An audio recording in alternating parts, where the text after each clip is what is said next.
Hello dear students, कैसे हैं आप सब। आई होप आप सब बहुत अच्छे होंगे। तो डियर स्टूडेंट्स, आज के इस वीडियो में हम आपको BSc agriculture first semester examination 2023-24 introduction animal husbandry का पेपर सॉल्व करवाएंगे। ये ऑब्जेक्टिव पेपर है। तो डियर स्टूडेंट्स, आपके कॉलेज, आपके विश्वविद्यालय में यदि ऑब्जेक्टिव टाइप पेपर होता है, आप चाहे जिस भी विश्वविद्यालय के स्टूडेंट हो, आप चाहे कहीं के भी स्टूडेंट हो, अगर आपके कॉलेज में, विश्वविद्यालय में ओएमआर बेस्ड पेपर होता है तो आपके लिए मोस्ट इंपॉर्टेंट ये वीडियो होने वाला है, क्योंकि ऐसे ओल्ड पेपरों से आपके आने वाले एग्जाम में बहुत सारे क्वेश्चंस पूछे जाएंगे। तो डियर स्टूडेंट्स, इस वीडियो को आप लास्ट तक देखें। और इसके पहले हमने बीएससी एग्रीकल्चर एनिमल हस्बेंड्री का 2022-23 का भी पेपर सॉल्व करवा दिया है। जितने भी आपके बीएससी एजी फर्स्ट सेमेस्टर थर्ड में हैं, सारे पेपर हमने सॉल्व करवा दिया है। पिछले 2 साल के ओल्ड पेपर प्लस उनसे रिलेटेड इम्पोर्टेंट क्वेश्चंस की वीडियोज पढ़ी हैं, वो आप जाके ज़रूर देखें। एग्ज़ाम से पहले आप देखें, आपको बहुत सारा हेल्प मिलेगा। उन सभी पेपरों से बहुत सारे क्वेश्चंस आपके एग्ज़ाम में पूछे जाएंगे। जब आप दे के आएंगे तब आप हमको बताइएगा। आपके आने वाले परीक्षा में बहुत सारे क्वेश्चंस इन्हीं से पूछे जाएंगे, तो आप लोग उनको ज़रूर देखिएगा परीक्षा से पहले, अपने एग्ज़ाम से पहले। तो चलिए स्टूडेंट्स, देखते हैं आज का पहला क्वेश्चन क्या है। पहला क्वेश्चन से हमारा, विश्व दुग्ध दिवस मनाया जाता है तो 1 जून को मनाया जाता है, तो यहाँ पे पहला ऑप्शन सही होगा। अगला है आपका, दुग्ध ज्वार में गाय के शरीर का तापमान होता है तो 38 डिग्री सेल्सियस होता है। ऑप्शन बी राइट आंसर हो जाएगा। अगला है आपका, गाय का दूध पीला किस तत्व के कारण होता है, तो ये आपका ऑप्शन यहाँ पे ए सही हो जाएगा, रिबोफ्लेविन के कारण होता है। अगला है आपका क्वेश्चन नंबर 4 में, भैंस में शरीर का तापमान किस भाग से लिया जाता है, तो ये आपका यहाँ पे गुदा, ऑप्शन ए ऑप्शन सही होगा। अगला स्टूडेंट्स, अगला क्वेश्चन है जो आपका, राष्ट्रीय डेयरी अनुसंधान संस्थान कहाँ स्थित है, तो ये आपका करनाल में स्थित है। तो डियर स्टूडेंट्स, आप सब लोग चैनल को सब्सक्राइब कर लीजिए, क्योंकि विश्वविद्यालय से रिलेटेड सारी अपडेट और जितने भी ओल्ड पेपर आपके बीएससी एग्रीकल्चर के, सारे आपको इसी चैनल पे मिलेंगे। तो आप प्लेलिस्ट बना दिया, फर्स्ट वाली प्लेलिस्ट में जाएंगे तो 2 साल के ओल्ड पेपर सॉल्व किए हैं, उनको आपको ज़रूर देख के जाना है। मैं आपको हर बार बोलता हूँ कि देखना ही देखना है। आप जब एग्ज़ाम दे के आएंगे तब आपको मालूम चलेगा कितने क्वेश्चंस पूछे जाते हैं। तो आप ज़रूर देखिएगा दोनों साल के पेपर। चलिए अगला स्टूडेंट्स, अगला देखेंगे हम, किस हार्मोन के कारण पशु अपना दुग्ध ऊपर चढ़ा लेता है, तो जितने भी ऑप्शन है इसमें नहीं, इसका ये होना चाहिए ऑक्सीन, इस पे है ही नहीं, तो इसका राइट आंसर ये होगा। अगला डियर स्टूडेंट्स, निम्न में से कौन सी बीमारी जीवाणुजनक नहीं है, तो ऑप्शन आपका यहाँ पे सी राइट आंसर हो जाएगा। अगला डियर स्टूडेंट्स, अगला क्वेश्चन से आपका, अगले में पूछ रहा है, फेरोइंग किस प्रजाति से संबंधित है, तो ये किससे संबंधित है आपका, ये पिगलेट से है, तो यहाँ पे है ही नहीं, तो इसका ऑप्शन ये पिगलेट्स होता है इसका आंसर। अगला डियर स्टूडेंट्स, अगला देखेंगे हम, 20वीं पशु गणना के अनुसार कुल बोवाइन की संख्या क्या है, तो यहाँ पे क्या पूछ रहा है, तो यहाँ पे आपका ऑप्शन बी करेक्ट आंसर हो जाएगा डियर स्टूडेंट्स। अगला है आपका, मिश्रित खेती को परिभाषित किया गया है, तो ऑप्शन आपका ए राइट आंसर हो जाएगा यहाँ पे। अगला क्वेश्चन से डियर स्टूडेंट्स, वैश्विक दुग्ध उत्पादन परिदृश्य से भारत का स्थान है, तो यहाँ पे फर्स्ट है, दुग्ध उत्पादन में भारत का पहला स्थान है। अगला स्टूडेंट्स, अगला क्वेश्चन से आपका, शब्दावली लाइव स्टॉक संदर्भित करता है, तो ऑप्शन आपका ए यहाँ पे राइट आंसर हो जाएगा इस क्वेश्चन का। अगला देखेंगे, हरियाणा प्रदेश के रोहतक, हिसार तथा करनाल जिले में पाई जाने वाली भारत की सबसे अच्छी भैंस की नस्ल है, तो वो आपकी मुर्रा नस्ल है, ऑप्शन डी राइट आंसर हो जाएगा। अगला है आपका, शब्दावली सवाई चाल किस नस्ल से संबंधित है, तो ये आपका कांकरेज है, ऑप्शन बी राइट आंसर हो जाएगा यहाँ पे। अगला स्टूडेंट्स, अगला है आपका, करन स्विस नस्ल उत्पत्ति का क्रॉस, यानी करन स्विस किसका क्रॉस है, तो ऑप्शन आपका यहाँ पे ए राइट आंसर हो जाएगा, साहिवाल गुड़े ब्राउन स्विस का है। अगला है आपका, जर्सी नस्ल का उत्पत्ति स्थान कहाँ है, तो यहाँ पे जर्सी द्वीप इंग्लैंड है, ऑप्शन ए राइट आंसर होगा। अगला है आपका, शब्दावली के पाइन संबंधित है, तो ये बकरी से है, ऑप्शन सी राइट आंसर हो जाएगा। अगला, गाय की नस्ल जिसका गिर जंगल क्षेत्र में उद्भव हुआ, जिसका, तो इसका है गिर है, ऑप्शन सी हो जाएगा।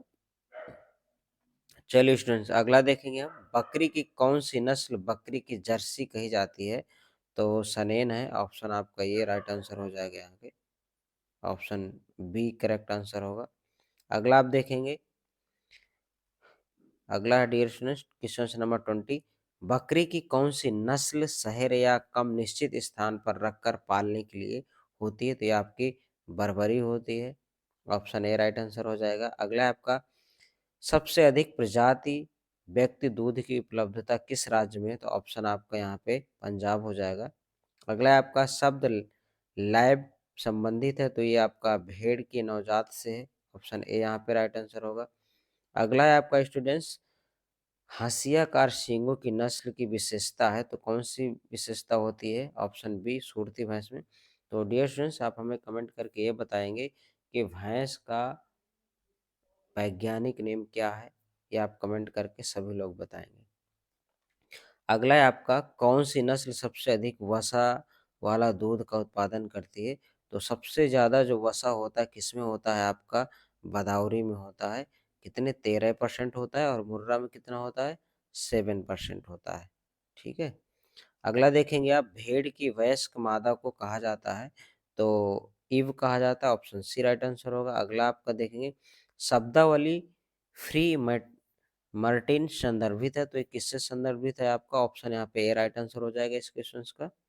चलिए अगला देखेंगे स्टूडेंट्स, गाय के ऋतुमय चक्र कितने दिनों में होता है? जो हीटिंग साइकिल है वो कितने दिन होता है? Heat cycle of cow is about, ये 21 डेज होता है, 21 दिन। ऑप्शन बी राइट आंसर हो जाएगा यहाँ पे। अगला है आपका, भेड़ तथा बकरी में गर्भावस्था कितने दिनों की होती है? तो 145 से 150 दिन। ऑप्शन ए राइट आंसर होगा। अगला है आपका, गाय में कृत्रिम गर्भाधान के लिए वीर्य की मात्रा में तथा स्पर्म की संख्या होती है? तो यहाँ पे जो आपका क्वेश्चन राइट आंसर होगा। चलिए स्टूडेंट्स, इसका जो राइट आंसर होगा option number B correct answer हो जाएगा। चलिए अगला देखेंगे हम, अगला क्या है, होमो होमोजाइगोसिटी पद्धति मतलब बढ़ती है, तो किस में बढ़ती है होमोजाइगोसिटी? तो इनब्रीडिंग में, अंतः प्रजनन में। ऑप्शन आपका यहाँ पे ए सही हो जाएगा। अगला देखेंगे आप, घातक कारक संदर्भित करता है, तो ये ऑप्शन आपका यहाँ पे सी राइट आंसर हो जाएगा इसका। ऑप्शन सी करेक्ट आंसर हो जाएगा। तो डियर फ्रेंड्स, आप सब लोग वीडियो को फटाफट लाइक कर दीजिए और सभी अपने दोस्तों के पास वीडियो को शेयर कर दीजिए। जितने भी आपके स्टूडेंट हैं वो भी देख लें, जितने भी साथी हैं आपके सारे स्टूडेंट्स देख लें, क्योंकि आपके आने वाले एग्ज़ाम में, परीक्षा में इससे बहुत सारे क्वेश्चंस पूछे जाएंगे। पिछले 2 साल के पेपर आपको करके ही जाना है यदि आप अच्छे नंबर लाना चाहते हैं, पास होना चाहते हैं। तो इसी चैनल पे एग्री नॉलेज 9198 पर सारे पेपर आपको ओल्ड मिल जाएंगे। हमने प्लेलिस्ट बना दिया है कि आपका टाइम खराब ना हो, आप जाएं सिर्फ उतने ही वीडियो देखें जो आपके मतलब के हैं। जितने भी आपको बीएससी फर्स्ट सेमेस्टर प्लेलिस्ट में है वो सारे आपके ही वीडियो हैं, आपके सेमेस्टर के, आपको वो सारे वीडियो देखना है।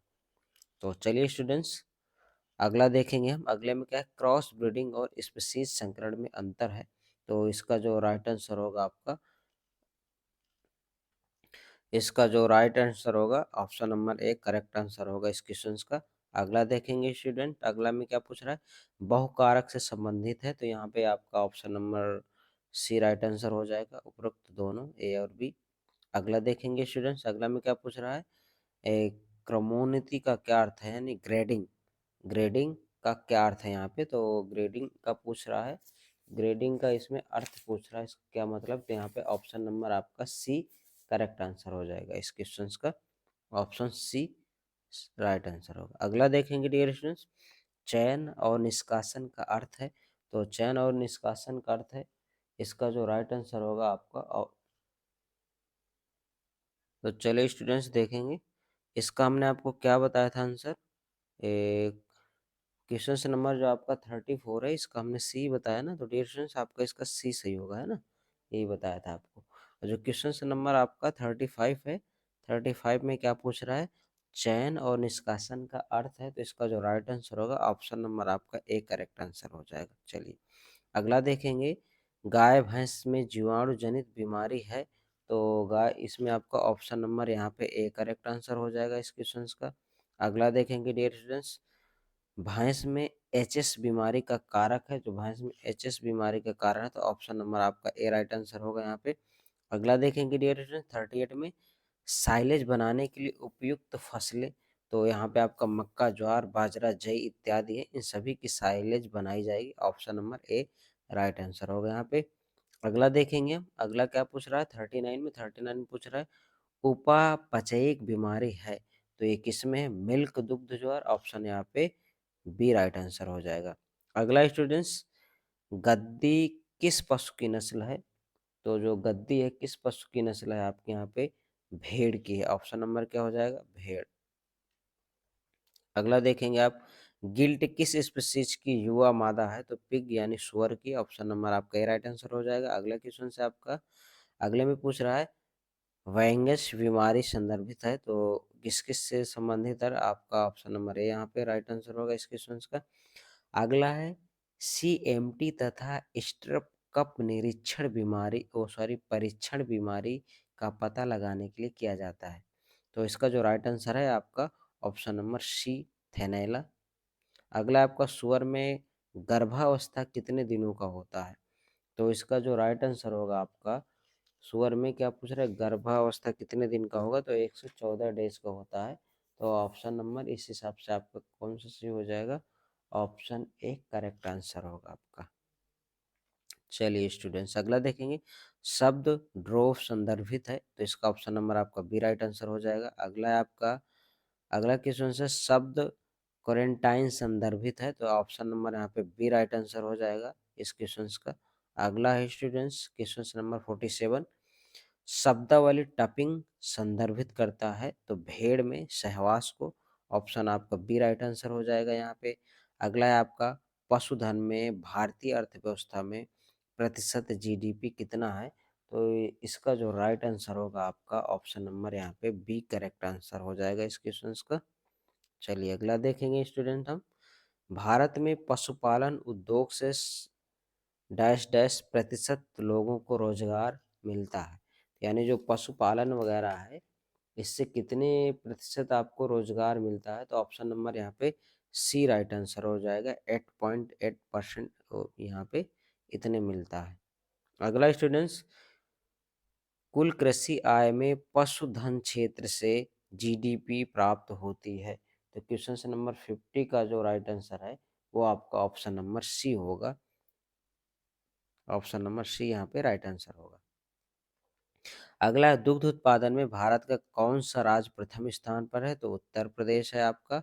आप कमेंट करके ये बताएंगे दुग्ध उत्पादन में भारत का विश्व में कौन सा स्थान है, या आप सभी लोग कमेंट करके बताएंगे कि भारत का विश्व में दुग्ध उत्पादन करने में कौन सा स्थान है और पशुपालन में कौन सा स्थान है, दोनों आप हमें कमेंट करके बताएंगे। चलिए अगला देखते हैं हम, अगला क्या है, भारत में कौन सा राज्य सुअर के मांस के उत्पादन में प्रथम स्थान है, तो ये आपका असम है, ऑप्शन यहाँ पे बी, बी राइट आंसर हो जाएगा आपका, बी यहाँ पे ऑप्शन बी करेक्ट आंसर। अगला स्टूडेंट्स, अगला आपका क्वेश्चन नंबर 53 है, संसार में सर्वाधिक दुग्ध उत्पादन करने वाला देश कौन सा है, तो आपका इंडिया है, भारत है। चलिए हमने आपसे कमेंट में पूछा तो आप लोगों ने कमेंट तो दिया नहीं होगा। अगला है आपका, भारतीय गाय का जंतु वैज्ञानिक नाम क्या है, क्या है आपका जंतु वैज्ञानिक नाम, बोस इंडिकस। आप कमेंट करके बताएं कि भैंस का क्या है जंतु वैज्ञानिक नाम। 9 किलोग्राम दूध उत्पादन पर गाय को कितने किलोग्राम दाने की आवश्यकता होती है, तो यहाँ पे 3 केजी की आवश्यकता होती है, option number B right answer हो जाएगा आपका। अगला है आपका, निम्नलिखित में से कौन सा डेयरी पशु नहीं है, तो बकरी, भैंस, गाय, तो यहाँ पे डेयरी पशु कौन सा नहीं है, आप समझ गए होंगे, ऊंट नहीं है। अगला है आपका डियर स्टूडेंट्स, पश्मीना ऊन से उत्पादन के लिए कौन सी बकरी की नस्ल है, तो पश्मीना है, ऑप्शन आपका यहाँ पे बी राइट आंसर हो जाएगा। अगला है डियर स्टूडेंट्स, पशु फार्म प्रबंधक के यंत्र हैं, तो ये सभी हैं जितने भी हैं, तो option number D right answer होगा। अधिक गर्मी एवं अधिक आर्द्रता में गायों का उत्पादन क्या होता है, तो गायों का उत्पादन कैसा हो जाता है जब अधिक गर्मी होती है और अधिक सर्दी होगी, तो गायों का उत्पादन क्या हो जाता है, तो लो हो जाता है, ऑप्शन नंबर यहाँ पे बी राइट आंसर होगा। अगला आपका देखेंगे कृत्रिम गर्भाधान के लिए सर्वोत्तम विधि है। तो कृत्रिम गर्भाधान के लिए सर्वोत्तम विधि क्या है आपका? Option number B correct answer हो जाएगा। Option number B right answer होगा इस क्वेश्चन का। अगला देखेंगे डेयरी फार्म पर अभिलेख रखने से होता है। तो अभिलेख रखने से क्या होता है यहाँ पे? ऑप्शन नंबर आपका डी सही हो जाएगा, उपरोक्त सभी। अगला स्टूडेंट्स आपका अशुद्ध पशु नस्ल को शुद्ध करने के लिए अपनाने की जाने वाली प्रजनन विधि। तो यानी जब अशुद्ध नस्ल है उसमें शुद्ध करने के लिए कौन सा आप इसमें से क्रॉस अपनाएंगे? क्वेश्चन नंबर आपका 62 में पूछ रहा है, तो ये आपका आउट क्रॉसिंग होगा। ऑप्शन नंबर यहाँ पे बी राइट आंसर हो जाएगा। अगला स्टूडेंट आपका अगला क्वेश्चन गायों में प्रमुख भारवाही नस्ल है। तो गायों में प्रमुख भारवाही नस्ल है आपका ऑप्शन नंबर सी यहाँ पे करेक्ट होगा, नागौरी। अगला है आपका भैंस की किस नस्ल में गलकम्बन पाया जाता है? तो गलकम्बन आपकी बदाऊरी में पाया जाता है, गलकम्बन। चलिए अगला देखेंगे स्टूडेंट, अगला क्वेश्चन से आपका भैंस की किस नस्ल में त्वचा का रंग तांबे जैसा पाया जाता है? जो भैंस का रंग होता है वो तांबे जैसा होता है, किस कौन सी नस्ल है? वो आपकी बदाऊरी नस्ल की भैंस में पाया जाता है। ऑप्शन यहाँ पे ए सही होगा। पशुओं में बंधता किस विटामिन की कमी से बंधता किस विटामिन की कमी के कारण होता है? ऑप्शन नंबर 60 क्वेश्चन 66 में पूछ रहा है, विटामिन ई हो जाएगा। ऑप्शन नंबर आपका डी राइट आंसर होगा। अगला है सूखे चारे में शुष्क पदार्थ की मात्रा पाई जाती है। तो सूखे चारे में शुष्क यहाँ पे 90% होता है। ऑप्शन डी राइट आंसर होगा। अगला है आपका प्रति 100 किलोग्राम शारीरिक भार पर भैंस में शुष्क पदार्थ देने की आवश्यकता होती है, तो 3 kg है। आपका ऑप्शन बी राइट आंसर हो जाएगा यहाँ पे। अगला है आपका डियर स्टूडेंट्स, अगला जो क्वेश्चन है आपका एक 250 किलोग्राम की वयस्क दूध न देने वाली मादा सुअर को जीवन निर्वाह के लिए प्रतिदिन किलोग्राम दाने की आवश्यकता होती है। तो ऑप्शन नंबर आपका यहाँ पे बी राइट आंसर हो जाएगा। अगला क्वेश्चन आपका अगला क्वेश्चन क्या है? दुग्ध सिराओं का कार्य क्या होता है? इसे आप सब लोग कमेंट करके हमें बताएंगे कि दुग्ध सिराओं का क्या काम है। तो ये आप लोग हमें बताएंगे। एक ही क्वेश्चन आपको बताने के लिए छोड़ा है, आप ये बताएंगे कि दुग्ध सिराओं का मुख्य कार्य क्या है। चलिए अगला स्टूडेंट्स, आप लोग बताते नहीं है और कमेंट करने लगते हैं कि सर हमें आता ही होता तो वीडियो क्यों देखते। भाई आप कोशिश करिए, एक ही क्वेश्चन से आपको बताने आप कोशिश करेंगे तो आपको इसका आंसर आ जाएगा, देखेंगे डेफिनेटली इसका आंसर आप ढूंढ लेंगे और बताएंगे भी हमें। चलिए अगला है आपका गेहूं के भूसे में अशुद्ध प्रोटीन कितने प्रतिशत पाई जाती है? ये पूछ रहा है आपका डीसीपी पूछ रहा है। तो ऑप्शन यहाँ पे बी राइट आंसर होगा आपका, बी करेक्ट आंसर होगा। चलिए अगला है साइलेज बनाने के लिए सर्वोत्तम फसल है। तो साइलेज बनाने के लिए सबसे अच्छी फसल क्या है? बरसीम है, मक्का, जौ। तो क्या है? आप लोग फटाफट कमेंट करके बताइए हमें भाई, आप लोग की क्या है? तो यहाँ पे आपका क्या होगा? मक्का। ऑप्शन आपका सी राइट आंसर होगा। अगला डियर स्टूडेंट्स, अगला क्वेश्चन से आपका गाय का आयन विभाजित होता है। तो गाय का जो आयन कितने भागों में विभाजित होता है, ये आप कमेंट करके हमको बताएंगे। ये आपसे सेशनल में भी क्वेश्चंस आपको पूछा था, आप लोगों ने आंसर दिया होगा। अभी आपका जो सेशनल हुआ था तो आप लोगों से पूछा भी था ऑफलाइन क्लास में, एक क्वेश्चन दिया भी था। तो आप लोग इसका भी आंसर बताएंगे। गाय का आयन विभाजित होता है 4 भागों में या 2 भागों में? तो आप हमें कमेंट करके ज़रूर बताएंगे। ठीक है, ये कोई वैसे क्वेश्चंस नहीं है जो बहुत टफ है, आप जिनका आंसर ना दे पाएँ, अब डेफिनेटली आप इनका आंसर दे सकते हैं। तो अगला है आपका थैलेला रोग में शरीर का कौन सा भाग प्रभावित होता है? तो आयन प्रभावित होता है, आयन। अगला क्वेश्चन से आपका किस विषाणु के द्वारा खुरपका मुंहपका बीमारी फैलती है? तो ऑप्शन नंबर आपका यहाँ पे डी राइट आंसर हो जाएगा।